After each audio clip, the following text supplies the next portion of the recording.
In the mid-19th century, a collision of cultures, exacerbated by broken treaties, economic inequality, and profound misunderstandings, ignited a dramatic confrontation between the Dakota people and the expanding power of the United States. The origins of this conflict trace back to agreements signed between the Dakota Nation and the U.S. government, which promised land, resources, and protection in exchange for territory and concessions. Yet, as westward expansion accelerated, these treaties became strained, riddled with unfulfilled promises and growing resentment. This volatile situation ultimately led to the Dakota War of 1862, also known as the Sioux Uprising, a pivotal chapter in this turbulent history. Mounting frustrations and injustices boiled over, sparking violent confrontations that left lasting scars on both sides. We will delve deeper into the events surrounding this crucial chapter of Dakota U.S. relations. But before we embark on this journey, don't forget to like this video and subscribe to our YouTube channel for more insightful content. The Dakota, also referred to as the Sioux, had a long-standing history of interactions with European settlers and the U.S. government. They traditionally inhabited the expansive prairies and woodlands of what is now Minnesota, North Dakota, South Dakota, and surrounding states. Their way of life, which revolved around hunting, gathering, and spiritual practices, was gradually upended as European settlers encroached upon their ancestral lands. Early interactions were heavily influenced by the fur trade, as the Dakota forged economic ties with French and British traders, which began to reshape their social structures. However, the westward movement of American settlers escalated tensions over land and resources, leading to a series of treaties intended to regulate relations between the U.S. government and indigenous peoples. The seeds of the conflict were sown as early as 1805, when American explorer Zebulon Pike initiated a treaty with two Dakota leaders. Though Pike lacked the authority to negotiate such a deal, Congress ratified the agreement in 1808, resulting in the U.S. acquisition of 100,000 acres of Dakota land. This treaty's legitimacy was questionable from the start, as the two chiefs involved represented only a small portion of the Sioux Nation, which Pike estimated at around 20,000 people. Moreover, future treaties continued to overlook the decentralized nature of Dakota leadership, with U.S. officials negotiating with individuals who lacked the authority to represent the entire Dakota people. Throughout the mid-19th century, these treaties carved away large portions of Dakota land, eventually shaping the borders of the state of Minnesota. The U.S. government's failure to acknowledge the diversity and autonomy within Dakota society sowed the seeds of discontent and set the stage for the Dakota War of 1862. The Treaty of Traverse des Sioux, signed on July 23, 1851, was one of the most significant agreements between the U.S. and various Dakota bands. It sought to resolve tensions over land and resources and was part of the broader U.S. strategy of confining indigenous peoples to smaller reservations. Key terms of this treaty included the cession of approximately 24 million acres of Dakota land in exchange for annuities, goods, and the establishment of reservations. However, like many treaties before it, it failed to address the underlying issues of sovereignty, autonomy, and the Dakotas' right to their ancestral lands. The annuities promised to the Dakota as financial compensation for their land cession were intended to provide some stability. But issues with distribution and non-payment soon exacerbated tensions. From the Dakotas' perspective, the Treaty of Traverse des Sioux was a critical turning point, with far-reaching consequences for their way of life. While some Dakota leaders believed that signing the treaty would ensure their people's survival and maintain peace with the settlers, others strongly opposed the surrender of ancestral lands. Many Dakota felt that the terms of the treaty were poorly understood or misrepresented during negotiations. As the U.S. government failed to meet its obligations promptly, Dakota communities were left facing economic hardship, fueling deeper resentment. The cultural divide between the two sides, particularly regarding concepts of land ownership, only added to the unequal power dynamics and tensions that would eventually erupt into open conflict. In the 1850s, Minnesota became a magnet for settlers, attracting people from the eastern United States and Scandinavia. By 1858, the rapid influx of settlers had led to Minnesota's statehood, but with this growth came dramatic changes to the landscape. The Dakota people, whose traditional way of life centered around hunting, found it increasingly difficult to sustain their communities as farmlands replaced the prairies. This forced many Dakota to become dependent on the annuities promised in the treaties to survive. The outbreak of the Civil War in 1861 further complicated the situation, diverting the government's attention and delaying the already inconsistent annuity payments to the Dakota. Indian agents responsible for distributing these payments were often corrupt or indifferent, and many traders unfairly profited by taking a large portion of the supplies intended for the Dakota. These injustices compounded existing grievances, setting the stage for the Dakota War of 1862. The pressure on the Dakota people intensified with the passage of the Homestead Act of 1862, which drew even more settlers to their lands, further escalating tensions. By that same year, the situation had become unbearable. Crop failures and a harsh winter pushed the Dakota to the brink of starvation. While some food arrived, the crucial cash annuities that the Dakota relied on did not. Indian agent Thomas Galbraith's decision to withhold both food and payments only added to the mounting frustration. During a meeting about the crisis, trader Andrew Myrick callously remarked, "If they are hungry, let them eat grass." This cruel statement was a clear indicator of the brewing conflict, with Minnesota becoming a powder keg on the verge of violent explosion. The spark that ignited the Dakota War occurred on August 17, 1862, near Acton, Minnesota. 4 young Dakota men, returning from an unsuccessful hunt, encountered a settler's homestead. The details of what happened next differ depending on the perspective. In one version of events, a dispute over collecting eggs escalated into accusations of cowardice, leading to a deadly confrontation. In another version, a seemingly friendly encounter turned violent after a shooting challenge went wrong. What is certain is that by the end of the encounter, the Dakota men had killed 5 settlers, including 2 women. That evening, the Dakota village was thrown into turmoil, much like a tense council meeting from a dramatic scene.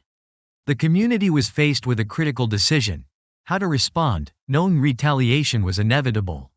Some advocated for all-out war, arguing that with the U.S. government distracted by the Civil War and the army far from Minnesota, it was an opportune moment to push the settlers off their lands. However, this decision was not made lightly.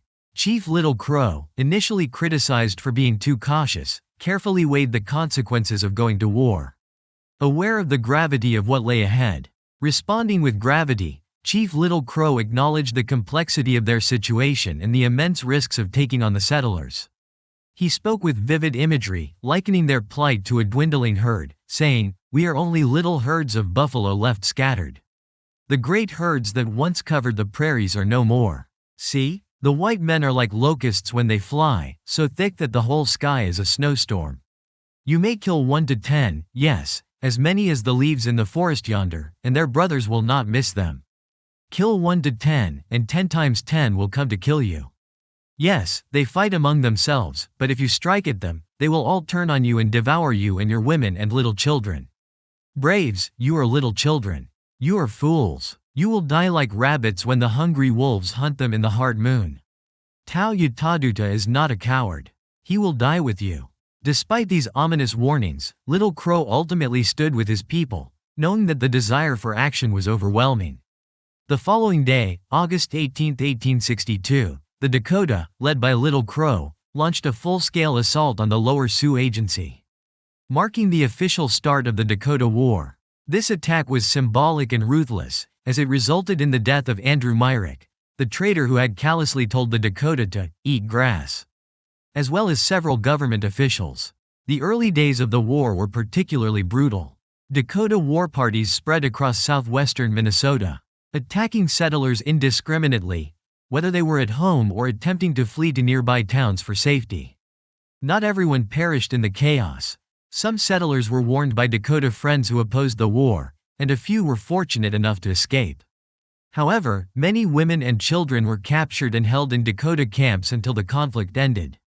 Meanwhile, the Dakota warriors, under the leadership of Little Crow, Mankato, and Big Eagle, executed two major assaults on the German settlement of New Ulm on August 19 and 23. The Dakota sought to seize supplies while facing off against settler families caught in the crossfire of the escalating violence. Amid these intense clashes, the Dakota warriors also turned their sights on Fort Ridgely, attacking on August 20 and 22. However, Fort Ridgely was not just any fort. It was strategically important, well defended, and stocked with supplies the Dakota needed.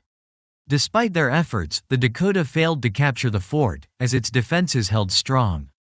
The failure to seize Fort Ridgely marked a significant moment in the conflict. As the Dakota forces began to encounter organized resistance from both settlers and U.S. military forces. Nonetheless, these early battles, marked by swift and violent action, set the tone for the bloody and tragic course of the Dakota War of 1862. Fort Ridgely was one of the few strongholds west of the Mississippi that could withstand a full-scale frontal assault, making it a crucial element in the Dakota War of 1862. Its ability to hold out was a significant blow to Dakota war plans. Both Fort Ridgely and New Ulm managed to fend off the Dakota's attacks. Even though much of the defense was carried out by ordinary civilians and inexperienced militia, the failure to take these strategic locations dampened the Dakota's chances of achieving their war objectives. However, the fighting didn't stop there. Throughout August and September, skirmishes continued as the U.S. Army scrambled to contain the unrest. During this period, Colonel Henry Sibley played a dual role, leading military campaigns while also attempting to negotiate with Chief Little Crow for the release of prisoners. Sibley's forces not only engaged in battle but also undertook the grim task of recovering the bodies of settlers who had been killed weeks earlier. Disturbingly, many of these remains were found mutilated, a practice that horrified white settlers but held cultural significance for the Dakota, who believed it prevented enemies from fighting even after death. In early September, the Dakota launched a surprise ambush on one of Sibley's burial parties, leading to the Battle of Birch Coulee. This skirmish underscored the difficulty of bringing the war to an end, as the conflict dragged on with no clear resolution. The war reached its climax on September 23 at the Battle of Wood Lake, where Sibley's troops decisively defeated the Dakota war faction, marking the end of major hostilities. The exact death toll from the Dakota War remains uncertain. Estimates suggest that between 450 and 800 white settlers were killed, along with 77 U.S. soldiers. As for the Dakota, their practice of quietly removing fallen warriors from the battlefield makes it harder to determine their losses. Though historians estimate that around 150 Dakota fighters died in the conflict. The aftermath of the Dakota War of 1862 was devastating for the Dakota people. Many were forcibly removed from their ancestral lands in Minnesota, leading to widespread displacement. The removal disrupted their traditional way of life and forced them into harsh conditions far from their homelands. Perhaps the most tragic consequence was the legal retribution faced by Dakota individuals accused of participating in the war. Military tribunals were hastily convened to try Dakota men for their involvement, leading to one of the darkest chapters in the history of indigenous relations in the United States. In Mankato, Minnesota, on December 26, 1862, 38 Dakota men were executed by hanging, marking one of the largest mass executions in U.S. history. This event, often referred to as the Mankato Massacre or the largest mass hanging in U.S. history, stands as a stark reminder of the grave injustices inflicted upon the Dakota people during this turbulent time. Officially, the men sentenced to death were those found guilty of harming or killing civilians. But the manner in which the trials were conducted raised serious doubts about the fairness of the process. Many of the trials were rushed, lacking proper defense for the accused, and it's likely that some, if not many, of the men executed were innocent of the charges against them. While it's true that some of the men had participated in violent acts during the war, many Dakota warriors who had committed such offenses fled with Chief Little Crow when it became clear that the war was turning against them. Those who stayed behind and surrendered believed they would be spared, as they had not been directly involved in the conflict's worst atrocities. Tragically, this hope proved to be misplaced. One particularly heartbreaking case was that of Chaska, also known as Wee Chank Washington P. During the war, Chaska had protected Sarah Wakefield, a white woman, and her children, shielding them from harm. When the war ended and U.S. troops arrived to rescue white captives, Chaska willingly surrendered, confident that his act of kindness would be acknowledged. Sarah Wakefield herself vouched for him, praising his bravery in saving her family. However, during the trial, unfounded rumors began to circulate, suggesting that Chaska and Sarah had engaged in an inappropriate relationship during her captivity. These rumors likely stemmed from Sarah's vigorous defense of Chaska. Despite the lack of evidence, Chaska's name mysteriously appeared on the list of the condemned. His inclusion in the execution remains a baffling and tragic twist in an already dark tale. The aftermath of the Dakota War extended beyond the executions. In a cruel and sweeping act of retribution, many Dakota people were forcibly removed from their ancestral lands, driven into exile far from their homes. This forced relocation disrupted their communities, severed their ties to their traditional way of life, and left a lasting scar on the Dakota people, one that still resonates today as a painful chapter in the history of U.S. indigenous relations. After the Dakota War, many Dakota people were forcibly relocated to reservations outside of Minnesota, an act that severely disrupted their traditional ways of life and severed their deep cultural and spiritual ties to the land. The trauma of this forced removal has had lasting effects on Dakota families, with the pain of displacement, loss of land, and traditional practices passed down through generations. This upheaval left a profound psychological and emotional impact on the Dakota, affecting their communities long after the war ended. While the Dakota endured immense suffering, many memorials erected in the aftermath focused on commemorating the white settler casualties. In Mankato, where the largest mass execution in U.S. history took place, a memorial to the executed Dakota men stood until the early 1970s, marking the event as a dark chapter in both Dakota and U.S. history. Over time, however, a shift towards reconciliation began. On August 17, 2012, 150 years after the war's end, Minnesota Governor Mark Dayton formally issued an apology to the Dakota people. He designated that day as one of remembrance and reconciliation, acknowledging the atrocities committed against the Dakota and expressing regret for the profound injustices they suffered. This marked a significant moment in the healing process for the Dakota and the broader Minnesota community. In 2013, the cities of Minneapolis and St. Paul took further steps toward reconciliation by officially declaring it the Year of the Dakota. Both city councils passed resolutions that recognized the tragic events as acts of genocide, a powerful acknowledgement of the suffering the Dakota people endured. These gestures, while symbolic, were important in the ongoing effort to address the historical wrongs and begin healing the deep wounds left by the Dakota War of 1862. Even today, the Dakota War of 1862 remains a difficult chapter for many Minnesotans to grapple with, as it continues to be revisited and re-evaluated in light of evolving perspectives and a deeper commitment to inclusivity and understanding. This ongoing exploration of the conflict acknowledges the complexities of history and the importance of honoring all voices.